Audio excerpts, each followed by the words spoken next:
하나님께서는 애굽에서의 400년의 기간 동안 아브라함에게 약속하셨던 하늘의 별처럼 많은 백성이 태어나게 하셨고 그곳에서 큰 민족을 이루게 하셨습니다.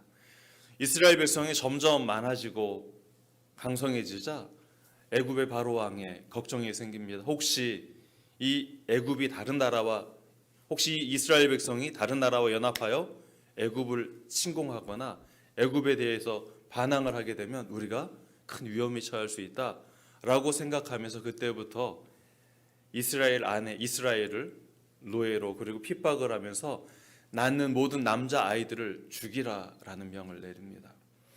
모세가 태어나는 시기는 바로 그러한 시기였어요. 모든 사내 아이가 태어나면 죽여라라는 칙령이 내려졌던 시기였습니다.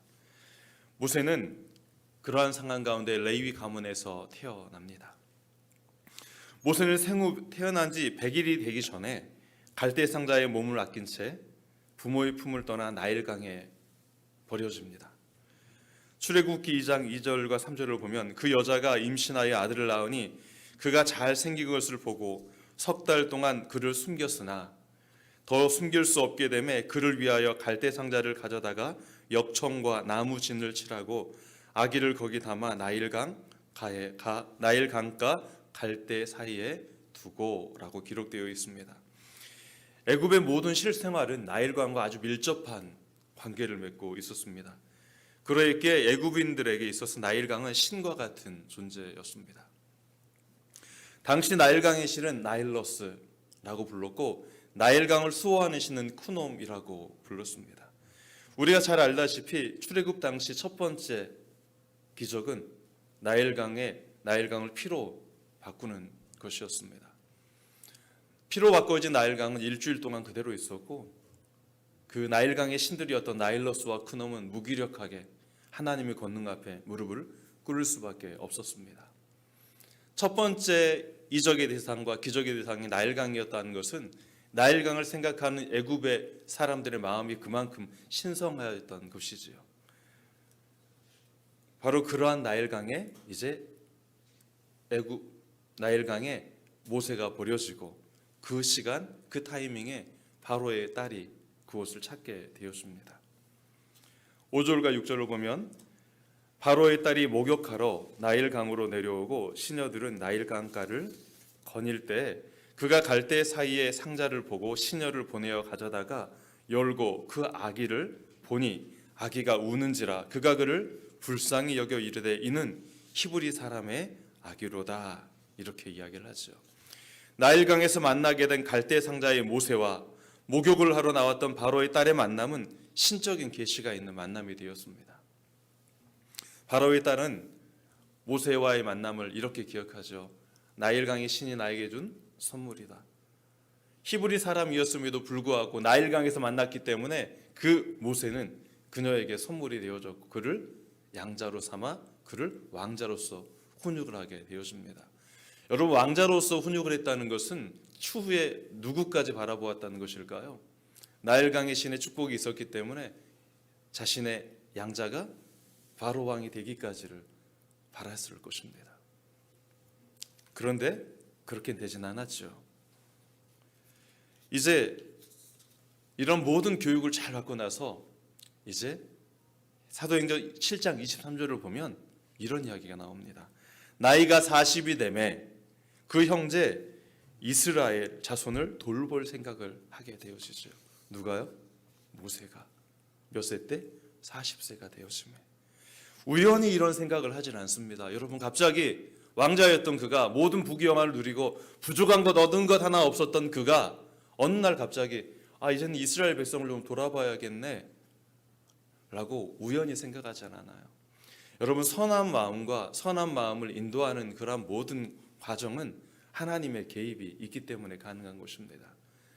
어린 시절부터 잠시 맡겨졌던 그 유모였던 어머니에게서 들었던 이야기, 자신은 히브리 사람이었다는 그러한 자라면서 나는 애굽 사람이 아니라 히브리 사람이었구나, 나일강에 버려졌는데 나일강의 신이 나를 바로의 공주와 만나게 하셨구나, 여러 가지 이야기들을 접하면서 자신의 정체성에 대해서 어느 날 생각하게 되면서 40이 되었을 때 나는 지금 애굽의 왕자로 있지만 이스라엘 사람들을 위해서 혹시 보내진 것은 아닐까라는 생각을 하게 되어지는 것이죠. 여러분, 이러한 것을 흔히 우리는 사명, 소명이라고 이야기를 합니다.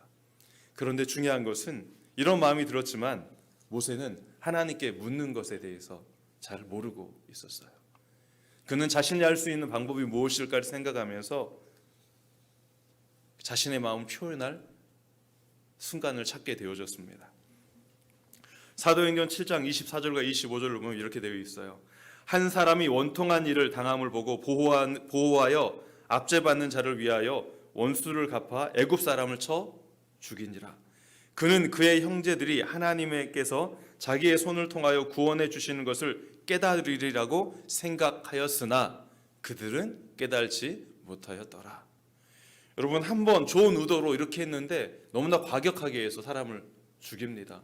살인을 하게 되어지는 것이죠. 그런데 그렇게 했는데도 불구하고 이스라엘 백성 중 그 누구도 자신을 알아주지 않아요. 그런데 그 다음날 또 기회가 찾아와요. 한 번 더 하면 이제 알아주겠지. 출애굽 2장 13절과 14절은 이렇게 말합니다. 이튿날 다시 나가니 두 히브리 사람이 서로 싸우는지라. 그 잘못한 사람에게 이르되 내가 어찌하여 동포를 치느냐 하매 그가 이르되 누가 너를 우리를 다스리는 자와 재판관으로 삼았느냐? 내가 애굽 사람을 죽인 것처럼 나도 죽이려고 하느냐? 모세가 두려워서 이 일이 탈로 날까 두려워 이제 미디안 땅으로 도망을 칩니다. 바로 그때 바로 왕도 이 소식을 알게 되고 애굽의 왕자였던 이 모세를 죽이려고 쫓기 시작합니다. 여러분, 모세는 어떤 사람이었냐면 말 그대로 지식과 재능에 상당히 충만한 사람이었고 출중한 사람이었고 용모가 준수한 사람이었다라고 표현하고 있습니다. 어찌 보면 왕자로서 이제 차후에 바로의 왕으로서 왕위를 계승할 수 있는 자격을 다 갖춘 사람이었다라고 생각할 수 있죠. 언제나 그러한 사람은 늘 주시의 대상이 되었습니다. 다른 말로 하면 정적이라고 이야기할 수 있죠. 여러분, 왕자가 노비를 한 명 죽였는데 그게 무슨 큰 죄가 되겠습니까? 그런데 결국 그는 두려움에 사로잡히고 스스로 도망을 치며 바로의 왕도 그를 죽이려고 쫓았다라고 표현하고 있습니다. 명백히 모세의 잘못으로 인해 여러분 도망자 신세가 되었습니다. 여러분 그렇게 생각하지 않습니까? 그런데 이렇게 도망자 신세가 되었음에도 불구하고 오늘 우리가 읽은 본문은 모세를 어떻게 이야기하냐면 이렇게 이야기하고 있습니다. 믿음으로 모세는 바로의 공주의 아들이라는 것을 거절하고, 여러분 이것은 좀 다른 시각이지 않습니까? 히브리서에서 기자는 모세의 전체의 생애를 놓고 기록을 합니다. 여러분 우리는 단편적인 사실만 가지고 이야기를 해요. 출애굽에서 지금 모세가 살인을 하고 도망친 사건을 보면 이렇게 기록하면 안 되는 것이죠. 그런데 이렇게 기록하도록 하신 의도가 있습니다. 하나님은 모세의 인생의 시작부터 마지막까지를 한눈에 보고 계셨고 그가 죽은 이후에 그가 살아생전 어떠한 일을 행할 것인가를 다 알고 계셨습니다. 여러분 우리는 인생을 시간차로 보는 사람들이에요. 그래서 일을 하다 보면 실패하고 좌절하고 하나님을 위해서 열심히 일을 하지만 잘 안 되거나 그 일이 다른 사람이 알아주지 않을 때 우리는 머뭇거리며 때로는 후회하고 주저앉으며 절망하고 때로는 도망치는데 주저하지 않습니다. 그래서 숨어버리거나 잠시 일을 내려놓고 싶은 마음이 많이 들 때가 있습니다. 그러나 하나님은 바로 그러한 순간을 보시는 게 아니라 다시 우리가 일어나 하나님께서 부르시는 삶의 자리와 소명의 자리에서 그 일을 끝까지 마칠 것이라는 사실을 알고 계십니다. 어떠하면 우리의 마음의 중심이 누구를 향하여 있으면 하나님을 향하여 있다면, 여러분 우리는 하나님의 전에 나와서 그냥 대강 살다가 가야지 이렇게 생각하지 않아요. 은혜를 받은 사람들은 어떤 마음을 품냐면 하나님을 위해 내가 무엇을 할 수 있을까 이런 생각을 하는 사람들이에요. 특별 새벽기도회가 시작되어졌습니다. 그런 특별 새벽기도회에 나와서 하나님께서 올해 내게 무슨 말씀을 하실까, 나가에게 어떤 말씀을 주실까, 이러한 것을 기대하며 오시는 분들이 계시는 거예요.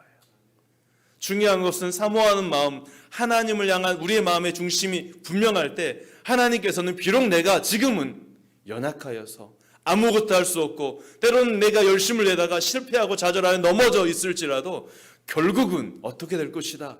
하나님이 친히 도우시고 세우셔서 하나님의 주신 사명을 끝까지 감당하게 할 것이라는 사실을 알고 계시다는 것입니다. 히브리서 11장은 믿음장이라고 그래요. 믿음의 선조들이 다 나와 있어요. 그리고 하나님은 믿음으로 모세는 바로의 공주의 아들이라 칭함받는 것을 거절하고 어떻게 했느냐? 잠시 즐거움을 누리는 것보다 하나님의 백성과 함께 고난받는 것을 선택했다라고 이야기를 합니다. 전체 인생을 하나님은 다 보고 계셨던 것이에요. 하나님은 모세가 품었던 40살에 품었던 백성을 위하고자 하는 그 마음이 진실했음을 알고 계셨습니다. 또한 그 마음이 누구의 마음이었다? 하나님이 주신 마음이었다는 사실을 알고 있었습니다. 이제 그 일을 누가 행하여 가십니까? 모세는 자신의 힘으로 그 일을 행하려고 했을 때 실패했어요. 그리고 되지 않았어요. 그리고 이제 도망자가 되어서 40년 동안 광야에서 모든 것을 포기한 채 이렇게 살아가고 있었습니다. 자신으로 주어진 사명을 여러분 우리도 잊어버릴 수 있어요.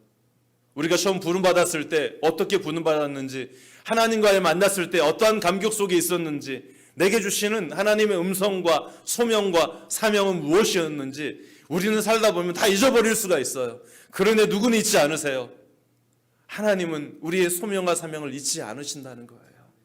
결국은 우리를 통해 하나님의 뜻을 이루시는 분은 우리가 아니라 하나님이라는 사실을 믿으시길 바랍니다. 오늘 우리는 하나님 앞에 이렇게 부르시는 바다 이 자리에 서 있습니다.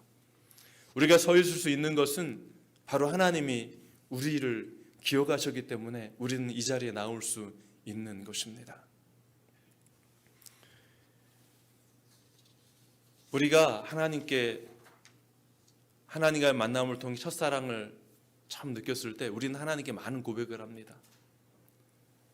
어떤 고백을 했는지 우리도 잘 잊어버리고 살아가요. 그런데 하나님은 뭘 보시냐면 그러한 시간들 속에서 내가 하나님께 드렸던 헌신과 눈물과 기도와 간구를 하나도 잊지 않으시고 다 기억하고 계시다가 하나님의 때가 되었을 때 여러분 이제는 찾아가십니다.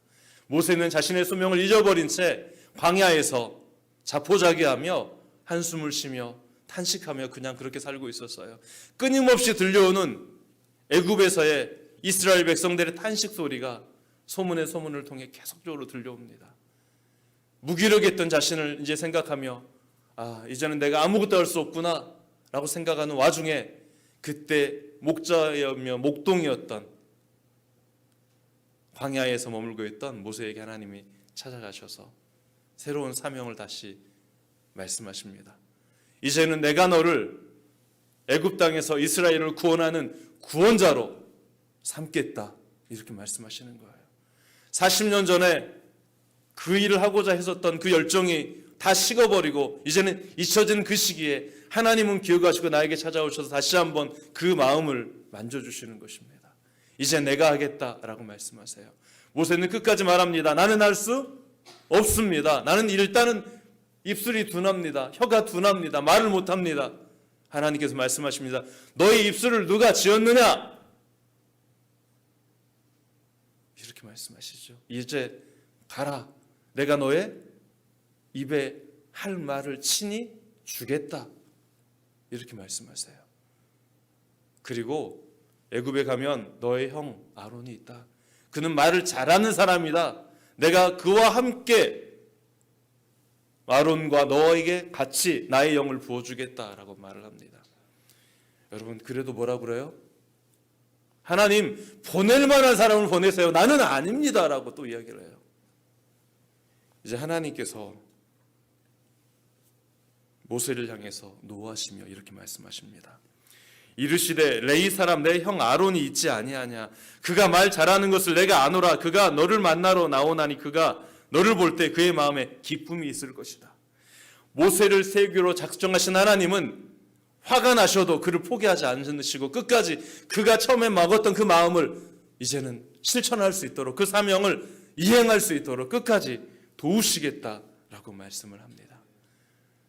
여러분, 하나님의 포기치 않으시는 그 사랑이 이제는 모세로 하여금 하나님의 말씀에 순종하게 하고 모세와 하나님은 동행하기 시작합니다.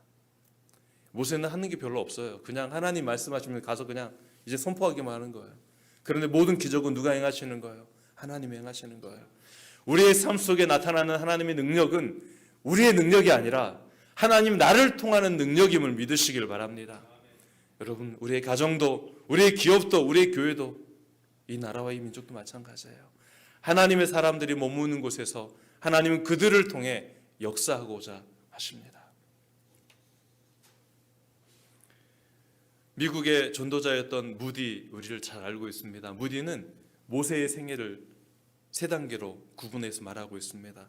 첫 번째 단계는 훌륭한 사람이 되기 위한 40년이라고 이야기를 하고요. 두 번째는 자신이 보잘것없는 사람이라는 사실을 깨닫는 데 40년을 보냈다. 그리고 마지막으로 하나님께 복종하여 모든 사람을 돕는 데 자신의 삶을 사용하는 데 40년을 보냈다라고 말을 합니다. 여러분, 이제 우리에게 한번 적용해 보십시다.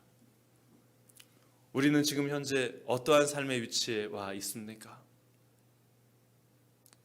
혹시 무엇이 되고자, 나를 위해 훌륭한 사람이 되고자 하는 그러한 시간을 보내고 있습니까? 아니면 나 자신의 부족함을 알고 한계를 느끼는 나 자신을 내려놓는 40년을 보내고 있습니까? 아니면 하나님께 쓰임받아 하나님의 뜻을 이루어가는 그러한 생애를 보내고 있습니까?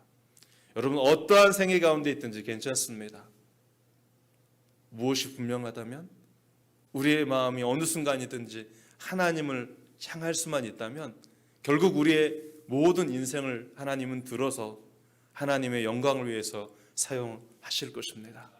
행복한 동행은 바로 이러한 인식이 분명할 때, 내가 하나님을 찾을 때 하나님 나의 중심을 오시고 나를 놓지 않으신다는 사실을 분명히 깨달아 알아갈 때 우리는 비로소 하나님과 행복한 동행을 시작할 수가 있습니다.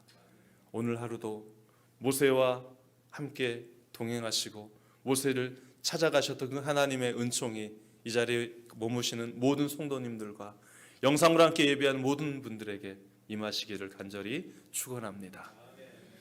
이 시간 같이 한번 기도하겠습니다. 먼저